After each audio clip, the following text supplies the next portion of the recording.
We're living in unprecedented times. Around the world, medical teams are doing an amazing job in tackling the coronavirus.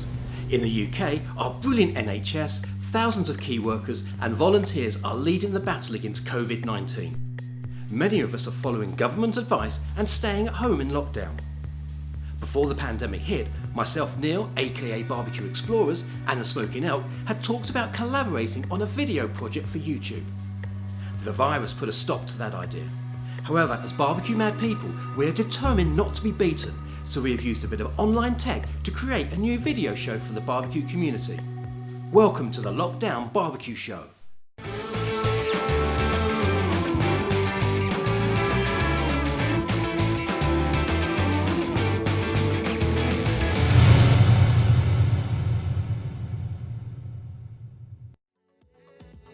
Coming up in today's show, Elky shows us how to create a delicious South American barbecue condiment called chimichurri. Neal makes a quick and easy Chinese dish with pork belly slices. Our special guest is James McKay from the incredibly popular website and YouTube channel Barbechoo. Our dish of the week is skirt steak with chimichurri on ciabatta. And we go on a journey around the barbecue community to take a look at what you've been cooking. Welcome to the Lockdown Barbecue Show.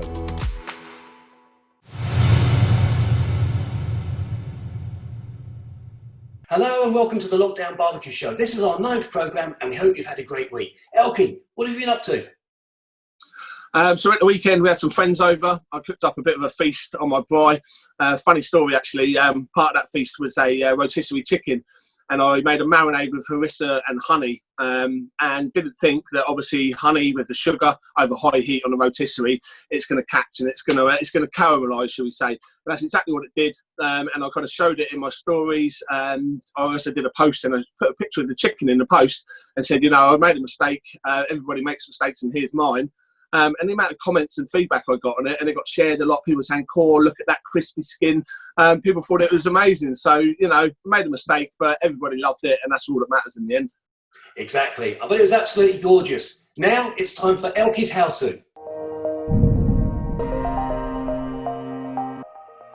In this week's how-to, I'll show you how to make a very simple but extremely tasty barbecue condiment called chimichurri.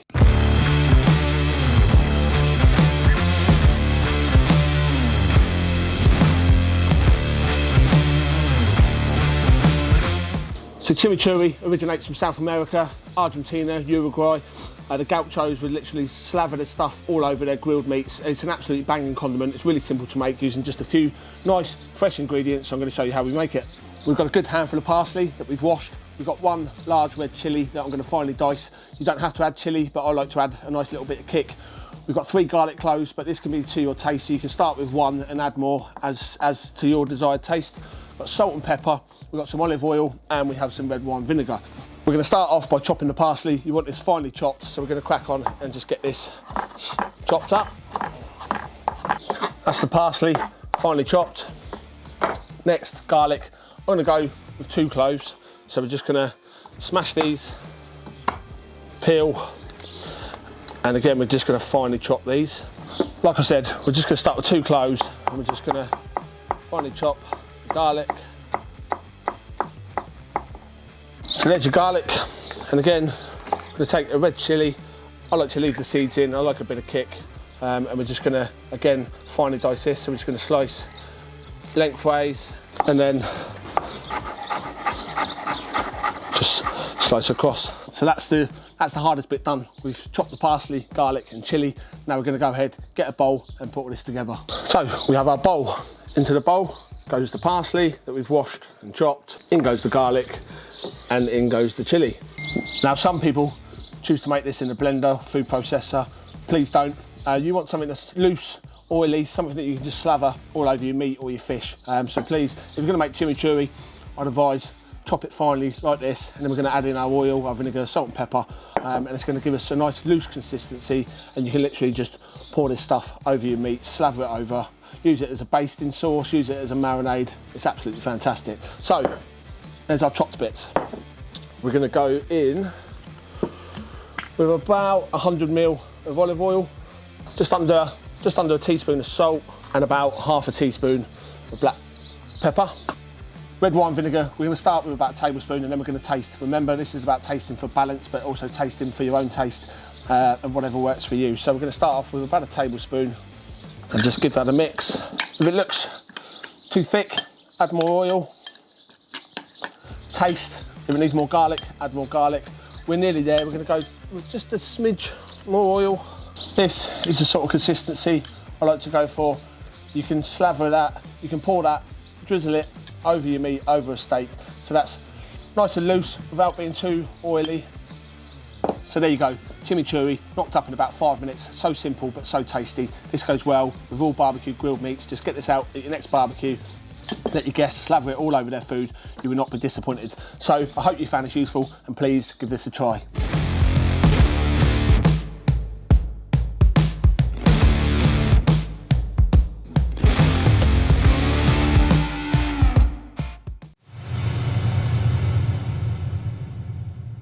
Elky, that chimichurri looked absolutely amazing. And you know what? I've never actually made it myself.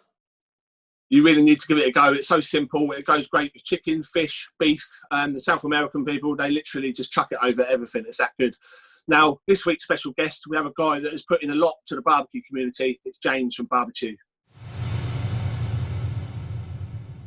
James, thank you so much for coming on the show. How are you and your family coping with lockdown? Yeah, not too bad.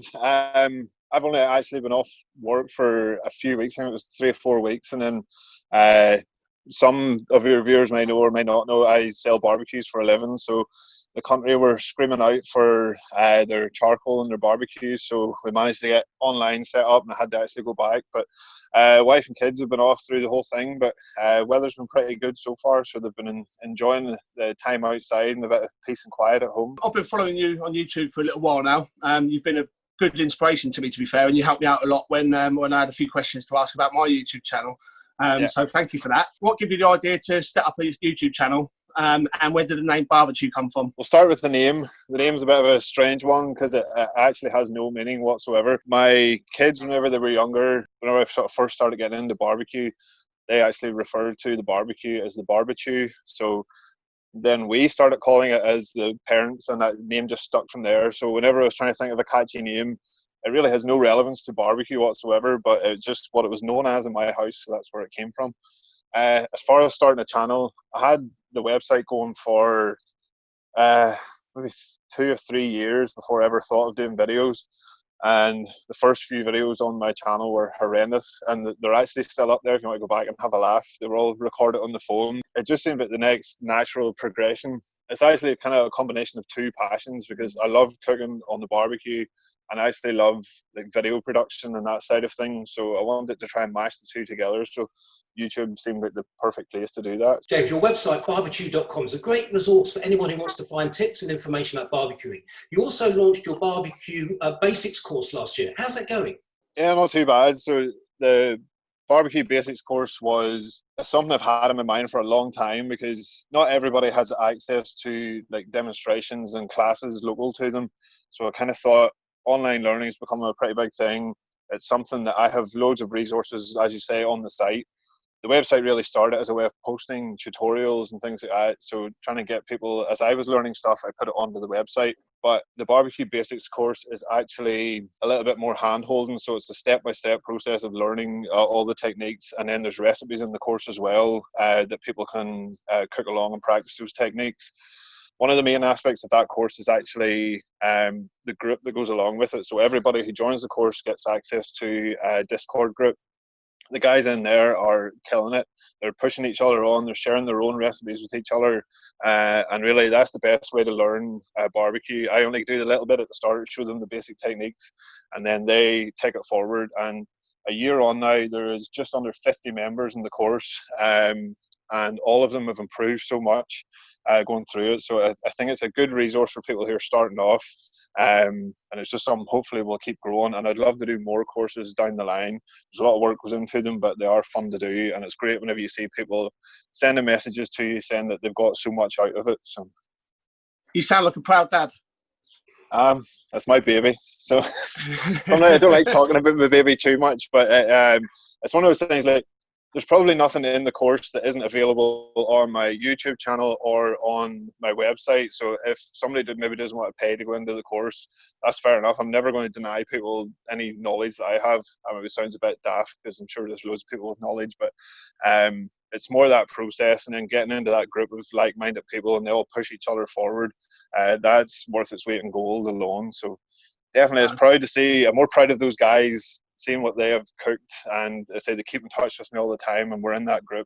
It's just great seeing that their cooking has progressed and each of them sharing tips with each other. So you've also been doing a series of cook-alongs on YouTube, haven't you? How well have they been received? How are they going down? They're going really well. Those are actually a bit of a baby of lockdown. So every year I make a few like New Year's resolutions when it comes to the channel or the website or what I want to do with it.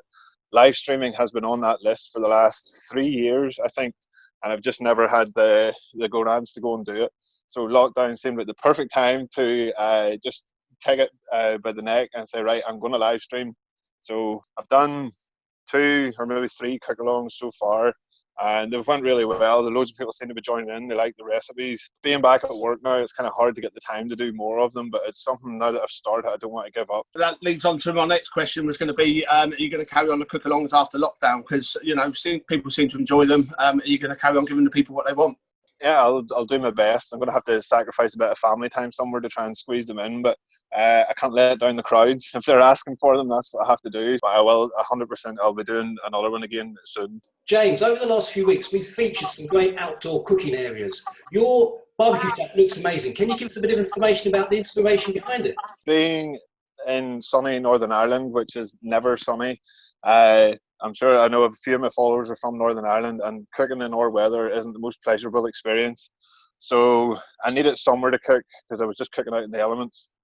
We were redoing the backyard, and there used to be a big shed sitting here that I kept all my gear in. I thought, now's the time to do it. So I actually built most of it myself. It's not quite as impressive as some of the shacks you've had on the show recently. I know Elky's shack is definitely something to be proud of, and I know you had Jim on a couple of weeks back. His shack is something else. So mine's just enough to fit a couple of workbenches in and whatever barbecue I'm cooking on at the time. But it keeps me dry, a little bit cold in the winter, but it definitely does the job. Most of it is just made out of recycled wood, and there's nothing really fancy about it, but I have an article on my website which actually goes through step-by-step process, and there's like progress pics and stuff on there as well. So it was just something, I believe it was actually my wife's idea to build it. I think it was more of an excuse just to get the entire yard done. She sort of said you can put a barbecue shack off to the side if you want. So, but it worked well, and definitely it's one of those things I would recommend anybody does it. You don't have to spend a lot of money on it. I think mine cost me in total maybe around £300 to get done, which isn't crazy money, and I would definitely say it's the best money I've spent when it comes to barbecue. What's your favourite barbecue in the shack? Well, there's only one sitting in it at the minute, and that's the Kamado Joe. There's something nostalgic about a Weber kettle. I don't think, if I got rid of every barbecue, I still don't think I could get rid of my Weber kettle, but I got the Kamado Joe a year ago, and I haven't stopped cooking on it since. There's just something about cooking on that makes you want to sort of step your game up a little bit, as I'm sure you well know. But that's definitely the one that's getting the most use at the minute. But I have my subscribers and stuff screaming at me that they want to see more Weber kettle content, so I'm going to have to nudge the Kamado Joe to the side for a little bit and try and bring the kettle back in. So I don't have a favourite, but definitely between those two. What's your favourite thing to cook in the shack? I don't know if I have an absolute favourite. Really, I don't do an awful lot of low and slow, and a few recent live streams have talked about how I think sometimes low and slow is a little bit overrated. Maybe a bit of a controversial idea, but I think a lot of people, whenever they start out, they get bogged down with low and slow, and unless it's low and slow, they're not interested in cooking it. For me, I prefer the simple things, that maybe a really good burger or a really good roast beef. So burgers, there's so many different directions you can take them, and it's such a simple cook to do, but no two cooks are ever the same. So I know it's a little bit of a simple one, but you can't beat a good burger. And again, a nice roast beef. So recently I've been cooking sort of picanha roast beef. It is an unreal cut of meat, and I'd never go back to the old sort of traditional cuts. I always tend to do picanha now if we're doing like a Sunday roast.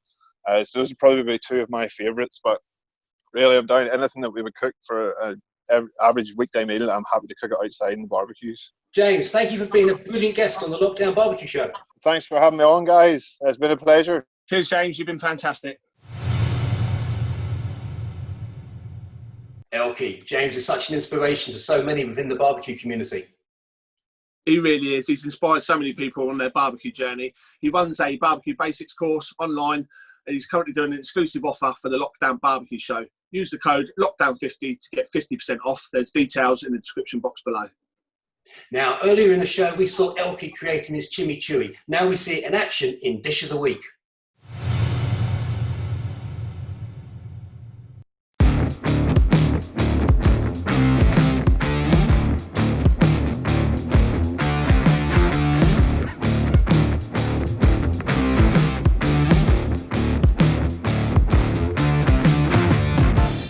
This week's Dish of the Week is all about keeping it simple. We've got this beautiful bit of skirt steak from Philip Warren Butchers. Skirt steak is a relatively inexpensive cut, but it is absolutely fantastic when treated right. So we've got some skirt steak, we have some ciabatta that we're going to toast.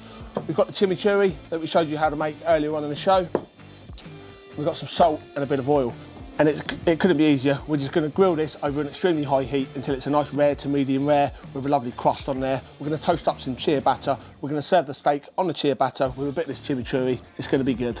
In terms of preparation for the steak, again, couldn't be easier. This is about keeping it nice and simple. Barbecue doesn't have to be complicated. It can be as easy or as complicated as you make it. And this is one of the easier dishes. So we've got this beautiful bit of skirt and we're just going to stick a tiny bit of oil. I'm using rapeseed oil here. Just over the surface and just get that all over. The only other bit of preparation we're going to do, I'm going to take some salt and give this a good liberal coating of salt. Beef, steak, love salt. And that's it, that's our steak ready for the grill. So let's go fire up the grill, get it to a nice high temperature, and we're going to show you how easy it is to cook this. I'm using the Kamado Joe Jr. with some whole milk charcoal. We've got a nice roaring fire on the go, so we're going to go ahead and slap on the steak. On we go with the steak. Listen to the sizzle. So we're going to leave that for a few minutes on this side, and then we're going to give it a flip. While that's cooking, we're just going to dot our ciabatta onto that grill and just quickly toast each side.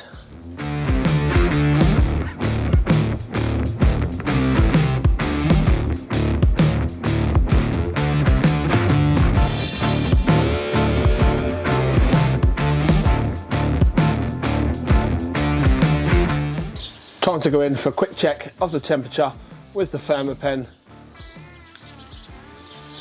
We're at 52, 53 degrees. We're ready to take this off. Now for the hardest part, we have to wait for this to rest. So we're going to let it rest for 10 minutes before we slice in and build our ciabattas. So the hard part is over. The resting is done. Now we're going to slice into this and we're going to start putting this on the ciabatta with the chimichurri. Now the important thing to remember with skirt steak is you need to slice across the grain. So you can see here, the grain is going this way. So we need to slice this way, because otherwise if you slice with the grain, those muscle fibres, you're going along the muscle fibres, they're going to be tough, they're going to be chewy. If you slice across, it's going to break down those muscle fibres and it's going to result in a softer, more tender, tastier bite, trust me. So we're going to go ahead and slice into this, see how we've done.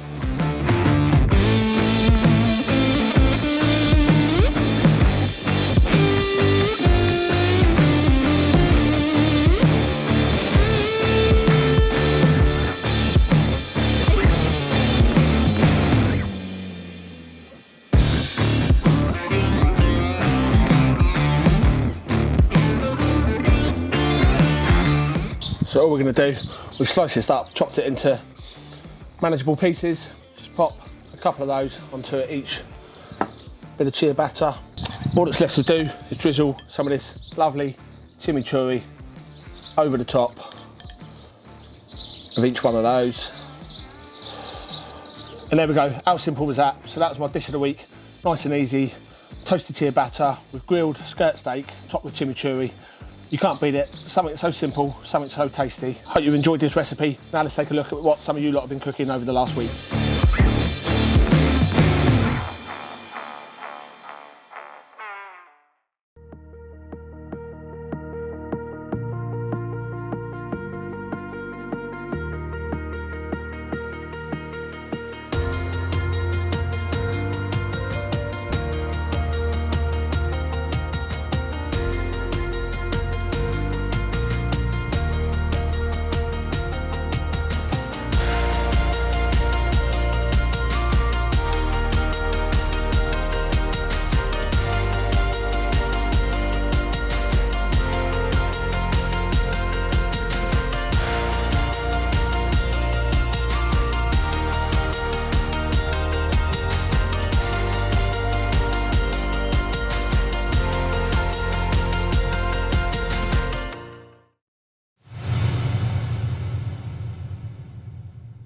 Elky, the What's Cooking dishes get better and better each week. Which was your favourite this week?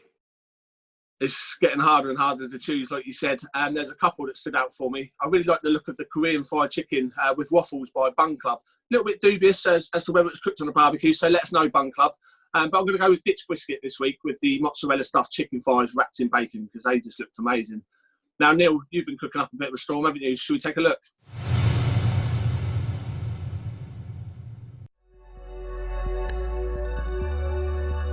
As the name implies, pork belly comes from the belly of a pig. It has a high fat content, which gives the meat a lot of flavour. Traditionally, this cut has benefited from slow cooking methods. This allows the fat to render into the meat over time, so that it's moist and tender. Pork belly slices are widely available in supermarkets and butchers, and can be cooked quickly in around 30 minutes on a barbecue and eaten straight away. They won't be quite as soft as they are when slow roasted, but they're no less delicious, and you can add all sorts of interesting marinades and dry rubs. Today I'm creating a Chinese-inspired marinade. The ingredients include light soy sauce, sesame seed oil, hoisin sauce, Chinese 5-spice powder, light brown sugar, garlic and chili flakes. Mix all the ingredients together and place the mixture and pork slices into a freezer bag. Refrigerate the bag for 1 hour and then let the slices return to room temperature. Light your charcoal and prepare the barbecue for 2-zone cooking. Start by placing the pork belly with the skin facing the hot charcoal, but not positioned directly above it. Make sure that the air vents are fully open and are positioned at the back of the barbecue, so that the heat travels across the meat. Every 5 minutes or so, flip the slices and move them towards the cooler zone of the barbecue.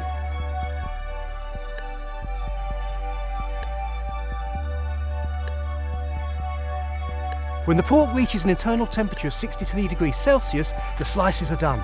Remove them from the barbecue and let them rest for 10 minutes. They'll be absolutely delicious.